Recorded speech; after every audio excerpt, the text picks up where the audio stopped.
Olá para você que me acompanha a partir de agora. No vídeo de hoje falaremos sobre o controle jurisdicional da administração pública. Primeiramente, vamos conceituar.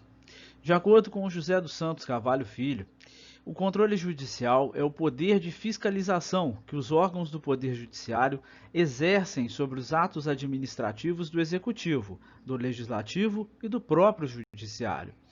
Para Maria Silvia Zanella de Pietro, conceitua que o controle judicial constitui, juntamente com o princípio da legalidade, um dos fundamentos em que repousa o próprio Estado de Direito. De nada adiantaria sujeitar-se à administração pública à lei se seus atos não pudessem ser controlados por um órgão dotado de garantias de imparcialidade, que permitam apreciar e invalidar os atos ilícitos por ela praticados. Então a gente já começa a observar desde aqui, dessa conceituação, que esse controle é uma forma de exercer limites, impor limites ao administrador e aos administrados sujeitos a essas leis, para que se possa promover um controle da administração e uma eficiência da administração, o que vai ao encontro dos princípios do LIMP previstos lá no artigo 37 da Constituição Federal. Portanto, o controle judicial da administração pública é função do Poder Judiciário sobre os atos administrativos exercidos pelos três poderes: Executivo, Legislativo e Judiciário. O Poder Judiciário se inclui quando este realiza uma função administrativa.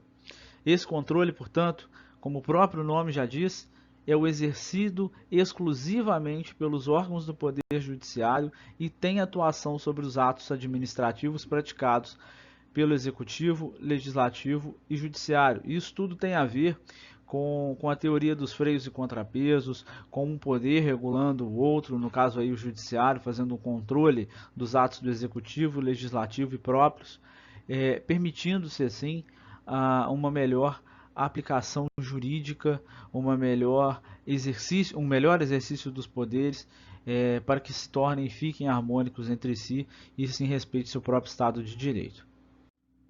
Desse modo, assegura que esse tipo de controle poderá recair sobre qualquer ato da administração pública que tenha a finalidade de garantir a atuação administrativa idônea e adstrita, porém, é vedado ao Poder Judiciário apreciar mérito administrativo e restringe-se ao controle de legalidade e legitimidade do ato impugnado. Lembrando aí que o mérito administrativo é a escolha que pode o administrador fazer dentro das diversas possibilidades, aquela que melhor lhe aprouver dentro dos critérios de conveniência e oportunidade para o exercício de seus atos do executivo, especificamente aí atos de gestão.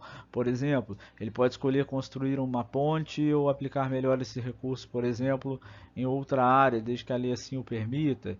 Esse mérito, essa escolha tem a ver com a própria atuação política, a liberdade política que se dá a esse indivíduo para poder pesquisar e atuar no melhor interesse do seu plano de governo, do seu eleitorado, daqueles que ele representa. Então, quais são os atos aí que podem ser sujeitos ao controle do Poder Judiciário, tá? Doutrinariamente, os atos judiciais estão sujeitos a um chamado controle comum e ao controle especial. Os atos sujeitos ao controle comum são os atos administrativos em geral, consoante a instituição do sistema de jurisdição única que é adotado no Brasil, traduzidos aí no artigo 35, no inciso 35 do artigo 5º da Constituição Federal. O objeto do controle do Poder Judiciário deve ser, nesse caso, a legalidade deste ato, sendo vedado aí o pronunciamento acerca da conveniência, oportunidade, motivos ou eficiência deste, pois que dizem respeito ao mérito do ato administrativo, que é de controle da própria administração, como já dissemos. O mérito administrativo não toca o âmbito do judiciário, exceto no que diz respeito à legalidade desse ato. Esse é um objetivo que tem tudo a ver com aquilo que já falamos anteriormente aí, do controle da teoria dos freios e contrapesos, onde um poder regula o outro, mas também é regulado, tem limites, para que se possa de forma harmônica nenhum se sobrepor ao outro e garantir assim o Estado democrático de direito. Então, o objetivo aqui é este de não entrar no mérito administrativo. Ainda falando dos atos sujeitos ao controle do Poder Judiciário, essa verificação de legalidade é um ato de condição primordial para aferir aí a eficácia ou validade e a adequação a essa norma legal. E se o ato foi praticado de acordo com a moral da instituição, para a finalidade a que se destinava, se foi divulgado em tempo pelo órgão oficial e se foi praticado aí tendo em vista a eficiência do funcionalismo público. Em tal verificação, podemos aferir a conformação do ato administrativo, como princípios constitucionais da própria administração pública, sendo eles aí a legalidade, a moralidade, finalidade, publicidade, eficiência. E se esse ato foi praticado desviando-se desses princípios, naturalmente ele vai ser sujeito à invalidação pela própria administração pública ou pelo Poder Judiciário. É de se observar, então, que não somente esses atos praticados pela administração são objeto de controle, mas também as suas omissões, quando decorrentes aí de comandos normativos e preceitos constitucionais que deveriam ser cumpridos pela administração pública. Os atos sujeitos ao controle especial, por sua vez, são os atos políticos, os atos legislativos e os chamados interna corporis, que dizem respeito aos atos praticados pelas câmaras aí, aos quais é negada a apreciação pelo controle de via comum. São atos, então, que dizem respeito a questões ligadas à gestão e funcionamento do plenário das câmaras e elaboração dos regimentos. Então, por um ato político, entende-se que é aquele ato praticado por agentes do governo no uso das suas prerrogativas aí, ao exercício de seus cargos. E apesar desses agentes possuírem maior discricionalidade aí, no que diz respeito à execução destes atos, por se tratar de atos de negócios públicos, enfim, estes também se encontram sujeitos à apreciação do Poder Judiciário quando dizem respeito a atos cometidos em desconformidade com o interesse coletivo ou contra o patrimônio público. Então é o que ocorre aí, por exemplo, quando alguma autoridade pública falta com o dever de probidade, isto é, quando a sua conduta como administrador não se coaduna com a conduta que se espera para tal autoridade. Então, repare que temos atos de controle comum e atos de controle especial que são direcionados diretamente aos atos políticos. E embora não se ingresse no mérito administrativo, não significa necessariamente que há uma liberdade total. Deve-se respeitar a legalidade, os princípios constitucionais e caso se desvie deles, aí efetivamente teremos um ato do judiciário realizando o controle aí. Bom, ainda falando dos atos sujeitos ao controle do Poder Judiciário, nós temos os atos legislativos, que são essencialmente as leis, enquanto normas gerais e abstratas, que também se sujeitam ao controle do Poder Judiciário. No entanto, não pela via comum, mas sim pela via especial, com o uso, por exemplo, aí, da ação direta de inconstitucionalidade ou com a ação declaratória de constitucionalidade. Ou seja, somente pela via especial, com provocação do Supremo Tribunal Federal, é que se pode declarar a inconstitucionalidade sobre leis ou sobre qualquer ato normativo. As exceções, por sua vez, se fazem pelo controle pela via especial, que decorrem de leis e decretos com efeitos concretos, ou seja, possuem um objeto determinado que podem ser impugnados pela própria justiça comum. Então, repare que é um caráter especial, por sua vez, de natureza mais residual, justamente com um objetivo, com o sentido de um poder judiciário não se agigantar perante os demais poderes, muito antes pelo contrário, que eles sejam equilibrados entre si.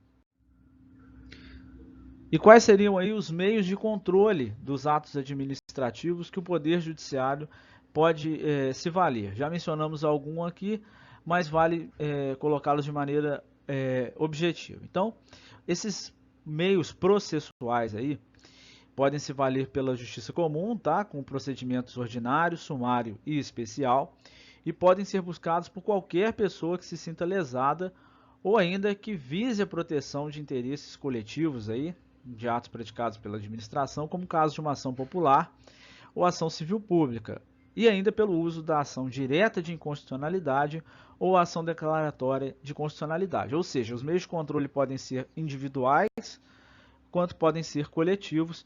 Nós já mencionamos alguns aí: ação direta de constitucionalidade, ação direta de inconstitucionalidade, ações comuns, por exemplo, podem ser propostas se o indivíduo levá-la com uma discussão aí constitucional até o Supremo Tribunal Federal, por exemplo. São exemplos típicos onde eu tenho uma ação que visa controlar um ato administrativo partindo do indivíduo, como também pode ser isso partindo do próprio Ministério Público, como uma ação civil pública, entre outras.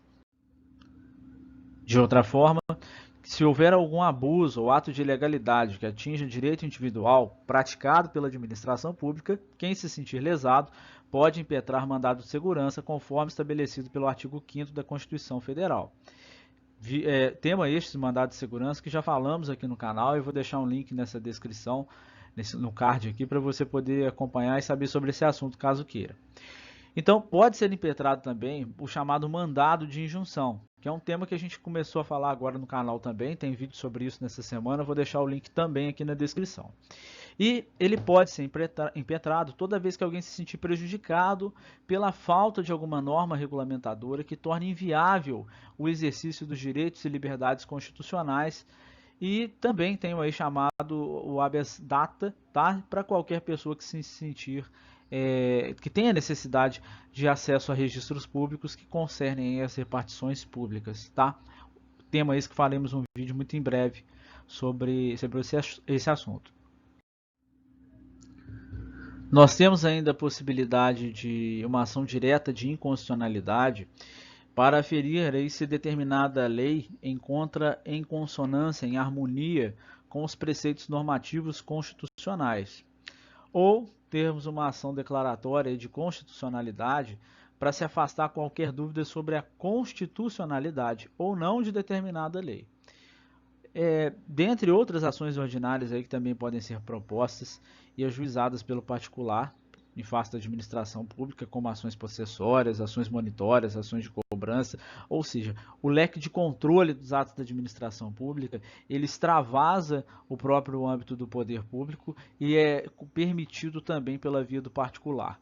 Então, o que se deixa colocado e consignado aqui, que o controle da administração ele é transindividual, ele pode ser coletivo, ele pode ser individual, ele pode ser público, ele pode ser privado, tudo para que se permita que a administração cumpra os seus fins. Esse é o objetivo maior.